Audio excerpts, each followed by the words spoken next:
Language isn't just about communication, it involves power. Especially in politics, the way leaders speak can control conversation with others, establish authority, and even shift global dynamics. On February the 28th was a meeting between U.S. President Donald Trump, Ukrainian President Vladimir Zelensky, and Vice President J.D. Vance on providing aid and settling the war that has raged on since 2019. Today, we'll analyze a small yet well-known segment and show how language can be exploited as a tool, not just for persuasion, but for power. Well, thank you very much. It's an honor to have President Zelensky of Ukraine, and we've been working very hard, very close. So we've actually known each other for a long time. We've been dealing with each other for a long time and very well.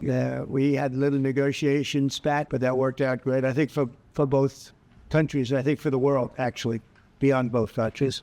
The meeting starts with formal language. From the very start, this shows his political register, a formal, respectful tone that reflects institutional power. Trump uses the context of the Oval Office to assert symbolic power before any discussion even begins. By leading the talk and introducing Zelensky, Trump claims the dominant speaking role. This is an example of his status giving him the power to set the stage. Very good and very strong. You will feel influence. You're right now not in a very good position. You've allowed yourself to be in a very bad position, and he happens to be right about From it. the very beginning of the war. You're not in a good position. I You don't was have the cards right now. With us, you start having not cards. playing cards. Right now, you don't. I'm very You're serious, playing cards. Mr. President. You're I'm playing very cards. serious. You're I'm gambling the with the president lives in of war. millions of people. You think You're you- gambling with World War What you're- III. what you're You're speaking gambling about? with What you're World speaking War about? III.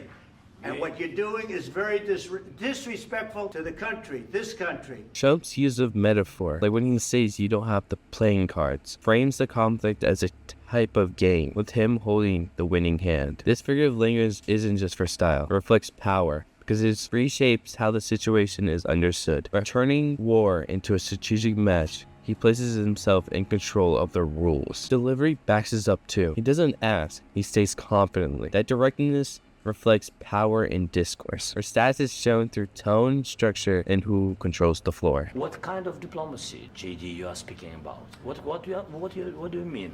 I'm talking about the kind of diplomacy that's going to end the destruction of your country. Yes, but if you Mr. are not President, strong- Mr. President, with respect, I think it's disrespectful for you to come into the Oval Office and try to litigate this in front of the American media. Right now, you guys are going around and forcing conscripts to the front lines because you have manpower problems. You should be thanking the president for Have you trying to ever bring been- an end to this Have you conflict. ever- To begin, this clip shows a great example of asymmetrical power. The idea that one speaker dominates the other. Vance uses a polite but firm formality, Mr. President, with respect, to maintain authority, showing indirect commands and assertive statements to show control. He doesn't yell, he uses controlled speech to guide the narrative, which makes it harder to argue back without seeming rude or unstable. Even conversational power is shown as Vance continues to speak when Zelensky is trying to reply, deciding ultimately who speaks and when.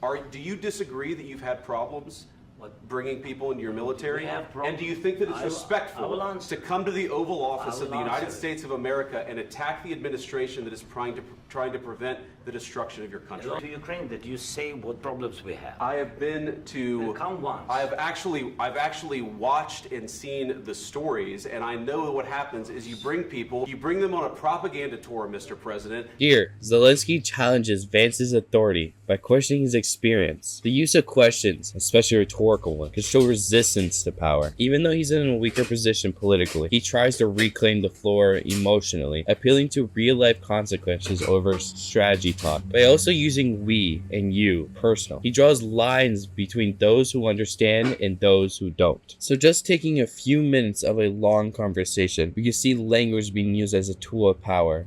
To lead, challenge, persuade, and resist. Trump uses metaphors and certainty. Vance shows control with formality and alignment. And Zelensky pushes back with emotion and rhetorical questions. This exchange wasn't merely a diplomatic dialogue.